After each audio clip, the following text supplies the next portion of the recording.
Ethos, Logos, and Pathos. How to connect with an audience.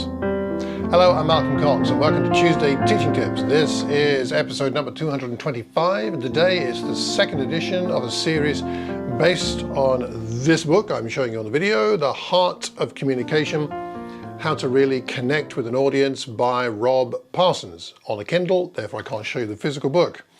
Last week we talked about the significance of connecting, and this week we're beginning the series to talk about the detail of what that means. And the first part is to talk about ethos, logos, and pathos. And what's all that about? Well, let me share that with you today, and hopefully you'll find this helpful in growing in how to connect with those to whom you're speaking.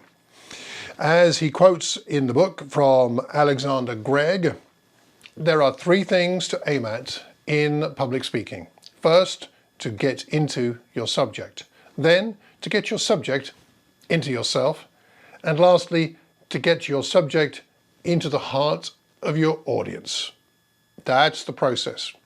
So this week we're going to talk about three aspects of speaking that Aristotle called ethos, logos, and pathos. Let's start with ethos. Quoting, ethos is a Greek word meaning character. In the context of public speaking, it answers the question, is this person worth listening to? Or what right do they have to give this talk? So we speakers should never take it for granted that our audience want to listen to us or believe in us personally, considering this is not a matter of dealing with our insecurities, like we're trying to bolster our own self-esteem, but more a matter of helping our audience to be able to relax and absorb what we're talking about. Take the Apostle Paul as an example. He gave himself some credibility. When he was speaking to fellow Jews in Jerusalem in Acts 22, verse 3, he said, I am a Jew, born in Tarsus of Cilicia, but brought up in this city. I studied under Gamaliel and was thoroughly trained in the law of our ancestors. I was just as zealous for God as any of you are today. So what is he doing there? He's establishing his credibility to be able to speak to his listeners, and then they will actually pay attention. He's not boasting, he's just connecting through that sense of credibility. So what Rob talks about in the book is that you may want to have different kinds of introduction in different contexts. If you're talking to a congregation who know you well, you may have to do this only very rarely, if ever. But if you're invited to speak somewhere else where people don't know you so well, this becomes significant. You may have somebody else introduce you, but then there may also be a place for you to say something about yourself. If you're talking to a secular, if you like, group as opposed to a church congregation, your introduction might be a little bit different. But nonetheless, it's good to think through what kind of information might you want to give your audience so that they will know, okay, well, we'll at least give him the benefit of the doubt and listen for a while to figure out whether he's saying something useful, because he does sound like he knows what he's talking about. Perhaps the only significant caveat is to not overdo it. Don't be boastful, don't go over the top, don't exaggerate. If you do, someone is going to Google you and say, that sounds a bit fishy. Did he or she really do that? And they'll Google you and find out that you didn't. And that's going to be rather embarrassing. So don't exaggerate, go over the top.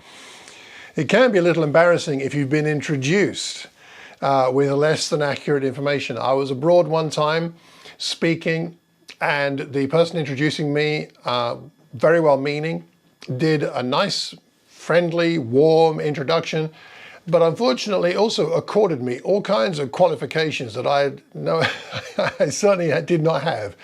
A little embarrassing. I think I was given a master's when I didn't have one, or possibly even a PhD. I can't remember now, it's a long time ago, but that's not very helpful, obviously. So if someone is introducing you, make sure they've got the correct information well in advance. So that's your ethos. Secondly, let's talk about logos. Logos is about making an appeal to logic or reason, utilized in such a way as to make a compelling argument. Rob says this in the book. It means constructing a persuasive argument, organizing your various points in a sequence with each point building on the previous one, and might involve giving facts, citing authorities on a subject, using historical and literal analogies, explaining a text, or some statistics. Now, some of us, you or I, may respond better to different kinds of approaches in the way that people speak. Perhaps you don't respond so well to arguments from logic. Some people do, some people don't. So for some people it connects more than for others, and we need to bear this in mind, because if you and I, let's say, if you are not the kind of person who particularly responds to logic, your lessons are quite likely to lack logic.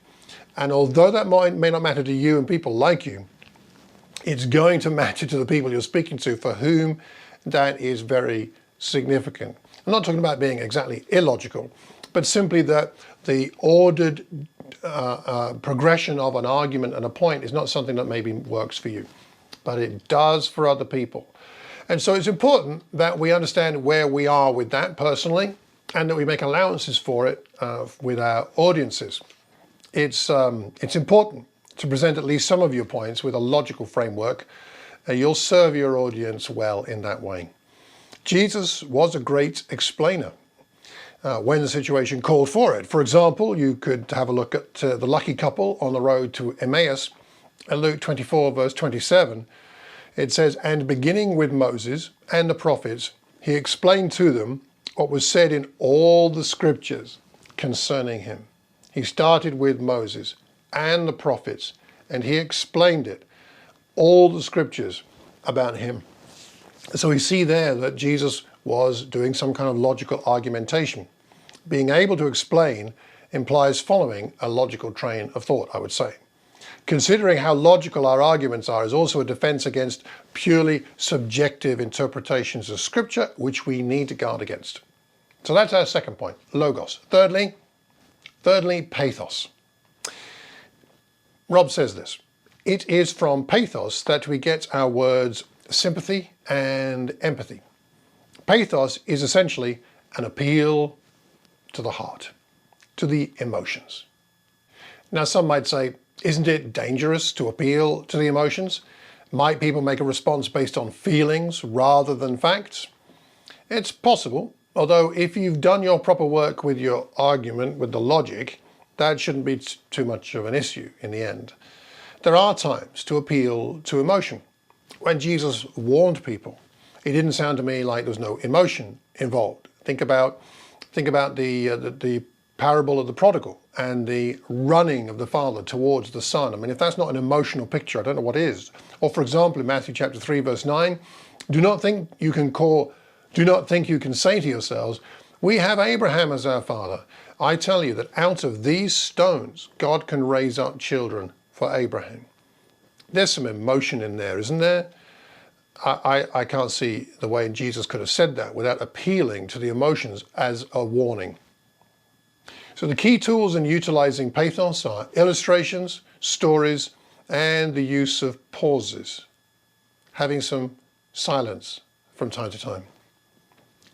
Now, if these tools don't come naturally to you, if you're not a natural storyteller, teller of illustrations, or you find it difficult to time the right way to use pauses, it's okay. Just practice. Imitate those who do it well, learn from them, ask them how they do it, and just practice. And soon, it won't take you too long. Soon you'll be an excellent storyteller or user of an illustration or a utilizer of pauses. You can do it. I know you can. If I can, you certainly can. So to wrap up, the point of thinking through our utilization of pathos, ethos, and logos is to create the best conditions possible for us to connect with our audience. Again, remember this whole series is about connecting. A lack of connection almost always means we and our audience leave disappointed or uninspired or less edified than we could have been. So I sincerely hope that as you reflect on these points to do with what Aristotle described as the significant components of public speaking of ethos, logos, and pathos, I hope as you think about it and reflect on it, you'll find at least one tip to help you to grow your sense of connection to the people you speak to. Finally, a question. Which of these three might apply most to you? Pathos, ethos, and logos. Which of the three might be, what might be the weaker area for you? If you were to pick one which you're not as competent as the others, which one would it be? And what could you do to improve that in the next talk you give? Might it be your introduction, stating or revealing your credibility to talk about the topic? Might it be your connection with the heart, the feelings? Or might it be the logical progression of your argument? Why not pick one of those and do some work on it for your next talk and see what difference it makes to you and your audience. Right, well that will do for this week. Next week we've got another one, but for now we'll leave it at that. Thank you very much for being with me. If you have any comments, do drop them in the comment box below in the video, or you could email me, malcolm@malcolmcox.org. You can also contact me via the website, malcolmcox.org. If you haven't already done so, why not sign up for my newsletter there, and I'll send you my free ebook on spiritual disciplines. That's it. Well, until the next time, I hope you have a terrific Tuesday and a wonderful week. Take care, and God bless.